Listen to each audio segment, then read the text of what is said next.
बोलो राधे राधे राधे राधे। আজকে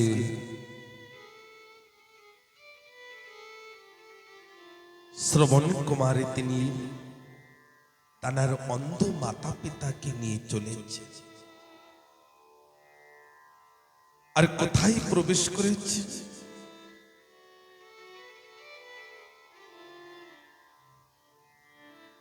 কোথায় ব্যবস্থা করে কোথায় গিয়েছে? রাজা দশরথের রাজ্যে প্রবেশ করেছেন, গভীর জঙ্গলের ভিতরে।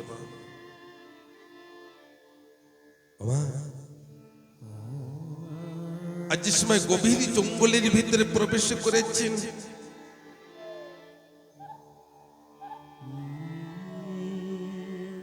আরে মাতা পিতাকে কাঁধে করে নিয়ে চলছেন। আরে চলতে চলতে শ্রবণের পিতা নিজের পক্ষে হাত দিয়ে, শ্রবণের পিতা বলছেন জল পিপাসায় বুক ফেটে যাচ্ছে। শ্রবণের সঙ্গে সঙ্গে মাতা পিতাকে নিচে নামিয়েছে, দুই হাত জোড় করে বলছে বাবা আপনার জল পিপাসা লেগেছে। শ্রবণের পিতা বলছেন অনেক সময় লেগেছে, কিন্তু আমি বলি নাই। আরে তোর মারও লেগেছে, কিন্তু আমরা বলি নাই। এই গভীর জঙ্গলের ভিতরে জল কোথায় পাবে? তা চিন্তন করেছি, মনে হয় আর কিছু সময় থাকতে পারব, কিন্তু এখনো অনুভব করছি যদি জল না পাই তা হয়তো আমার প্রাণ চলে যাবে। বাবা একটা কথা ধ্যান দেবে, মাতা পিতা না অনেক কথা কি সন্তানের সঙ্গে বলতে চান, যত সময় সহ্য করতে পারেন মাতা পিতা করতে থাকেন, কিন্তু যে সময় আর না পেরে ওঠেন না,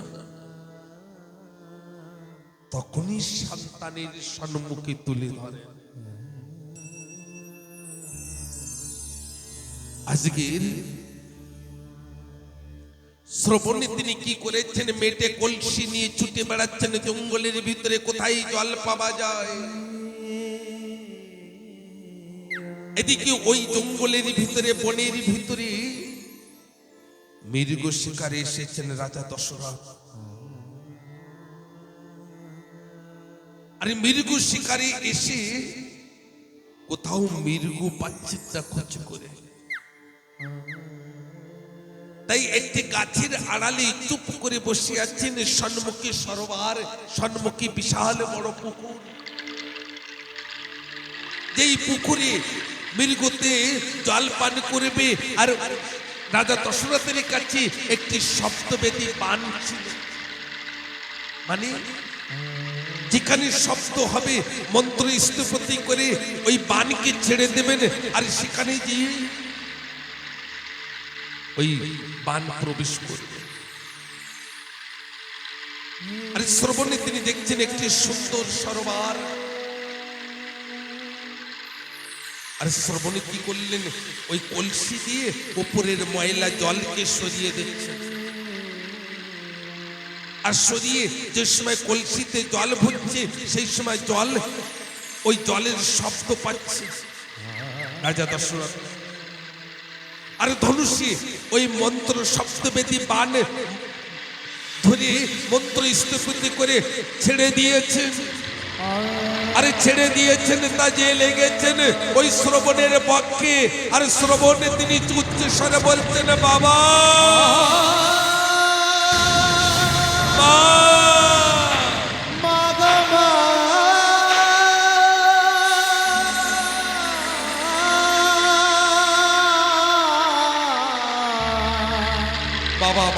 বলে চিৎকার করে কাঁদছে। রাজা দশরথ তিনি ধনুষ বাহানে ফেলে দিয়ে ছুটছেন আর বলছেন, আমি একটি মানবের পরে প্রহারে করেছি, আমি বড় পাপ করেছি, ভুল করেছি। শ্রবণে তিনি মূর্ছিত, শ্রবণে তিনি পড়ে আছে জলের পাশে। রাজা দশরথ তিনি বলছেন, ক্ষমা করে দাও ভাই, আমি চিন্তন করেছি মৃগতে জল পান করছে, এই জন্য সপ্তবেদী বান ছেড়েছি। আমি একথা জানতে পারি নাই তোমার বক্ষে এসে প্রহারও হবে, আমি একথা বুঝতে পারি নাই।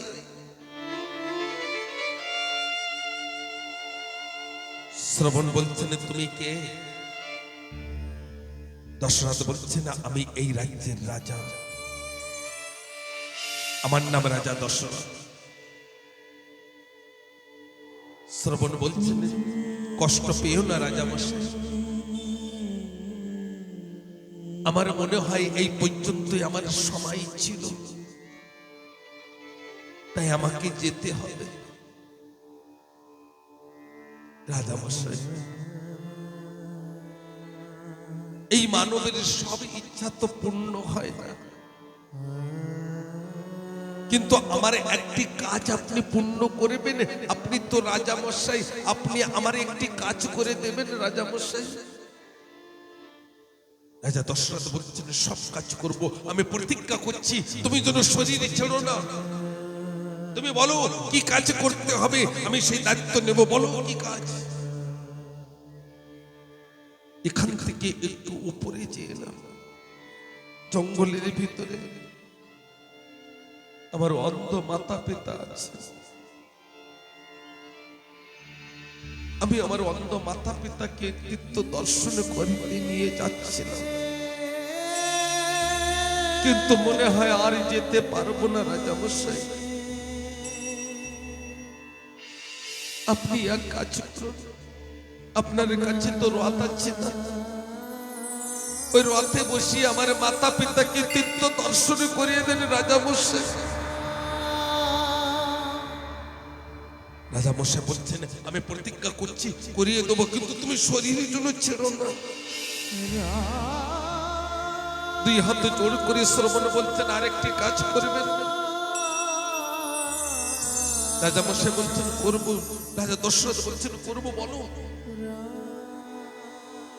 বলছেন, এই মেটে কলসিতে করে আমার মাতা পিতা জল পিপাসায় কাতর হয়ে পড়ে আছে, আমার অন্ধ মাতা পিতাকে জল পান করিয়ে দেন। এই কথা বলেই শ্রবণে তিনি শরীর ছেড়ে দিয়েছেন।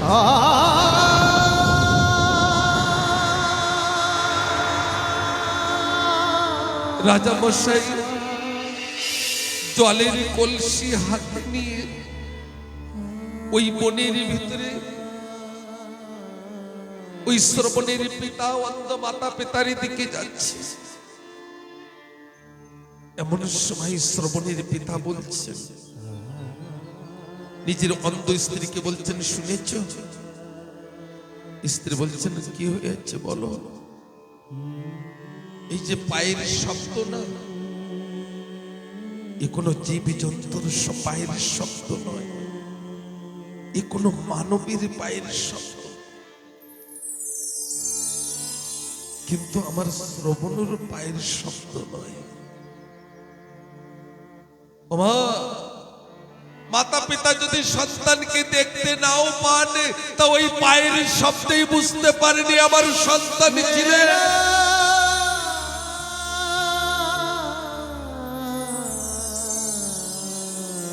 এই যে আসছে না, ই আমার সন্তান। শ্রবণের পায়ের শব্দ নাই, এ কোনো মানবের শব্দ। শ্রবণের পিতা বলছেন, কে কে আসো? রাজা দশরথ দুই হাতে জোড় করে বলছেন, আমি রাজা দশরথ, আমি এই রাজ্যের রাজা।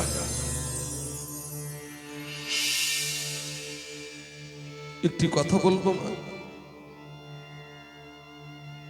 সন্তানের জীবনে যদি বিপত্তি আসে না, তো সর্বপ্রথম মাতা পিতার মনে কিন্তু সাড়া দেয়, মাতা পিতার মনে কিন্তু সাড়া দেয়। আজকের শ্রবণের অন্ধ পিতা বলছেন, রাজা মশাই, হে রাজা দশরথ, আমার শ্রবণে কোথায়? আমার শ্রবণে কেমন আছে? কুশলে আছে তো? ভালো আছে তো? কোথায় শ্রবণ? রাজা মশাই দুই হাতে জোর করে বলছেন, আগে জল পান করে নেন।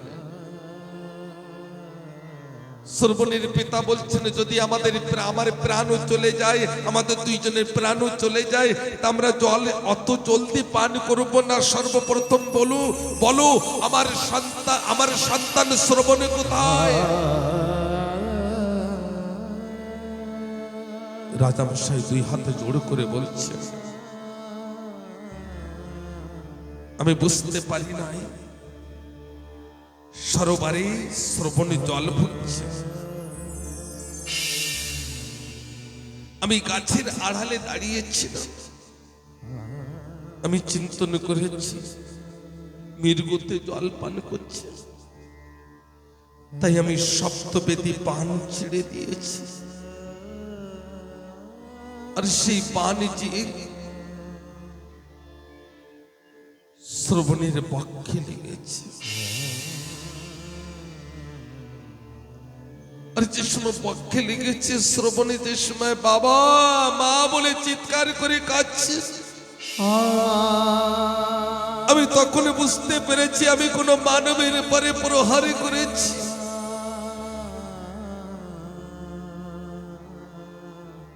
শ্রবণের অন্ত পিতা বলছেন, এখন আমার শ্রবণে কেমন আছে? রাজা দশরথ বলছেন, আমি তীর্থ দর্শন করিয়ে দেব। শ্রবণ ওই মাতা পিতার নাম করতে করতে শরীরই ছেড়ে দিয়েছে।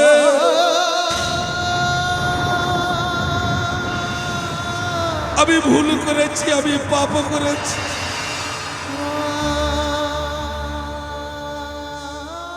মাতা পিতা জীবিত থাকতে যদি সন্তানের মৃত্যুর খবর মাতা পিতা পান,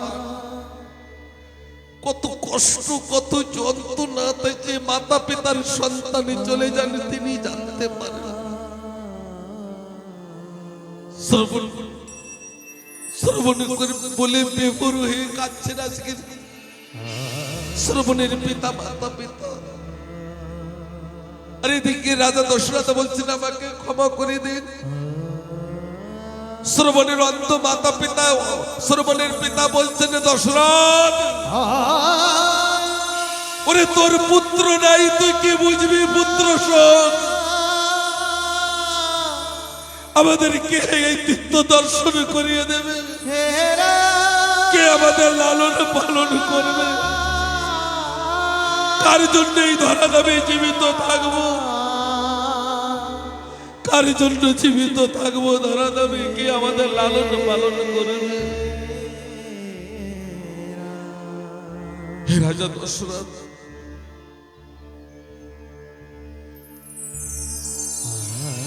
আমি তোকে অভিশাপ করছি, যা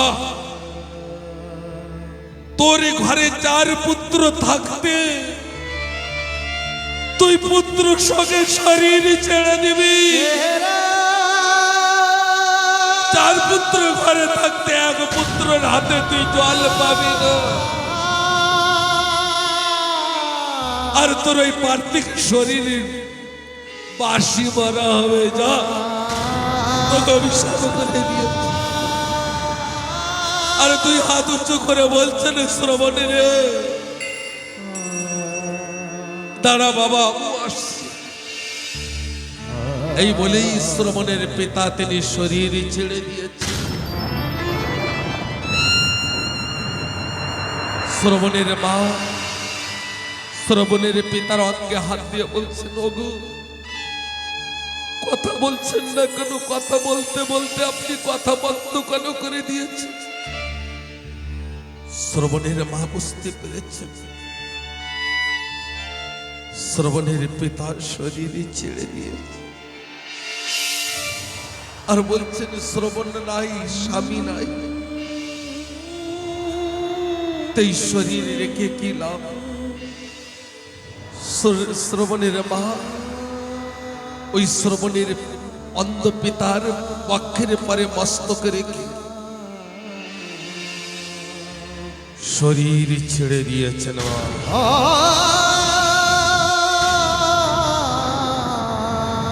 এক মরণে তিন মরণ, এক মরণে তিন মরণ। বলে যাই যাই শ্রী রাধেশ।